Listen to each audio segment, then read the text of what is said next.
Doğrudan da bu adam qraf idi.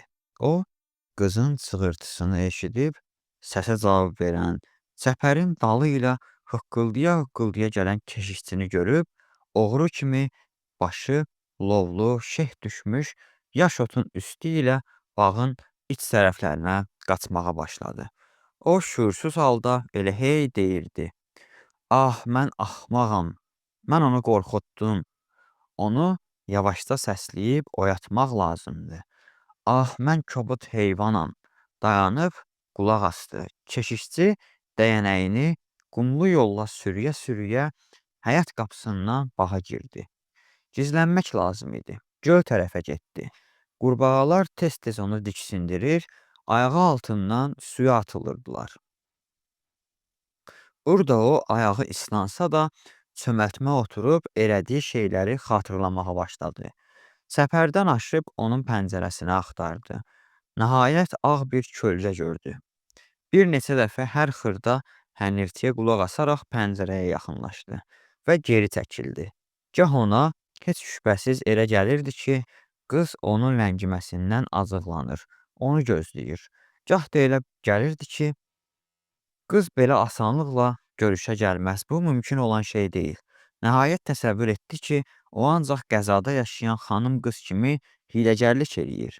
Güya yatmışdır. O qətiyyətlə qıza yaxınlaşıb onun nə vəziyyətdə olduğunu aydın gördü. Ancaq birdən nədənsə tez geri çəkildi. Lakin özünü qorxaqlığına görə danlayaraq cəsarətlə yaxınlaşdı, əlinə toxundu. Keşişçi yenə boğazını arıtladı. Həyət qapısını cırıltı ilə açıb bağdan çıxdı. Xanım qızın pəncərəsi bərk örtüldü. İçəridən cəftələndi. Bu qrafı yaman acıqlandırdı. Bunun hamısının təzədən başlanması üçün o çox şeydən keçərdi. Daha indi elə axmaq hərəkət etməzdi. Ah, nə gözəl qızdı, nə təravətli idi. Sünkardı, cazibədardı. Necə onu əldən buraxdım. Mən axmaq heyvanam. O daha yatmaq da istəmirdi. Qətiyyətsizliyindən acıqlanmış adam kimi iti addımlarla bəxtəbəxt Cökə xiyabanı ilə qabağa getdi. Burada həmin gecə ona da əminamanlıq bəxş etdi. Təsəlli qarışıq kədər, sevgi ehtiyacı gətirdi. Bəzi yerində ot çıxan ya quru budaqlar tökülən girli yol Cökə ağaclarının sıx yarpaqları arasından dairələr şəklində düşən solğun ay işığı ilə işıqlanmışdı. Əyirmiş bir budağa üstündə ağ yosun bitmiş kimi yandan işıq düşmüşdü. Yarpaqlar gümüşü rəngə çalır, arabir pıçıldaşırdı. Evdə işıqlar sönmüş, bütün səslər kəsilmişdi. Ancaq bülbül ay işığı düşmüş, uçsuz bucaqsız sakitliyi öz səsi ilə doldurmuşdu. Qraf bağın ətirli təravətini tənəffüs edərək düşünürdü. İlahi, nə gözəl gecədir, nə füsunkar gecədir. Nəyə isə adamın heyfi gəlir. Elə bil ki, həm özündən narazısan, həm də başqalarından, bütün həyatdan narazısan. O, gözəl, mehriban qız idi. Bəlkə o da acıqlanmışdı. Bu yerdə onun xəyalları qarışdı. O özünü bu bağda əyalət qızı ilə müxtəlif şəkillərdə çox qəribə hallarda təsəvvür etdi. Sonra xanım qızın yerini onun sevimli Minası tutdu. Mən yaman axmağam. Gərək o qızı qucaqlayıb öpəydim. Qraf belə bir peşmançılıqla otağına qayıtdı. Karnet hələ yatmamışdı. Dərhal üzünü qrafa sarı çevirdi. Qraf soruşdu. Hələ yatmamısan? Yox. Nə olduğunu danışımmı sənə? Danış görək. Yox, yaxşısı budur danışmayım. Ya danışım, ayağını o tərəfə çək. Qraf fürsəti əldən verdiyinə fikrində təəssüf edib şən təbəssümlə yoldaşının yatağının üstündə oturdu.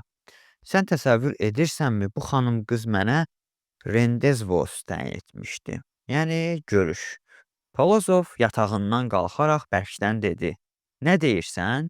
Qulaq as. Necə axı? Nə vaxt? Ola bilməz. Belə oldu. Siz preferansı haqq hesab eləyəndə o mənə dedi ki, gecə pəncərənin qabağında oturacağam. Pəncərədən də içəri girmək olar. Bax, praktikadan bu deməkdir. Siz orada qarı ilə hesab çəkəndə mən bu işi düzəltdim. Sən axı özün də eşitdin. O sənin yanında dedi ki, bu gün mən pəncərənin qabağında oturub gölə baxacağam. O bunu elə-belə dedi. Mən bilmirəm, o bunu elə-belə dedi ya yox, ancaq dedi. Bəlkə də o birdən-birə bunu demək istəmədi, ancaq ona oxşayırdı. Qəribə bir şey çıxdı. O nifrətlə gülümsəyərək əlavə etdi. Mən axmaqca bir iş tutdum. Nə elədin ki? Sən hardaydın? Qraf dəfələrlə etdiyi mütərəddid hərəkətləri söyləməyib əhvalatı necə vardısa dedi. İşi mən özüm pozdum. Cəsarətli olmaq lazımdır. Karnes qrafın təbəssümünə cavab olaraq sıxıntılı bir halda gülümsədi. Qrafın onun üzərində uzun zamandan bəri qüvvətli təsiri vardı. O buna görə də çığırıb qaçdı. Hə, indi yataq. Karlet yenə də kürəyini qapıya sarı çevirib 10 dəqiqə dinməz söyləməz uzandı. Bu zaman onun ürəyindən nələr keçdiyini Allah bilir.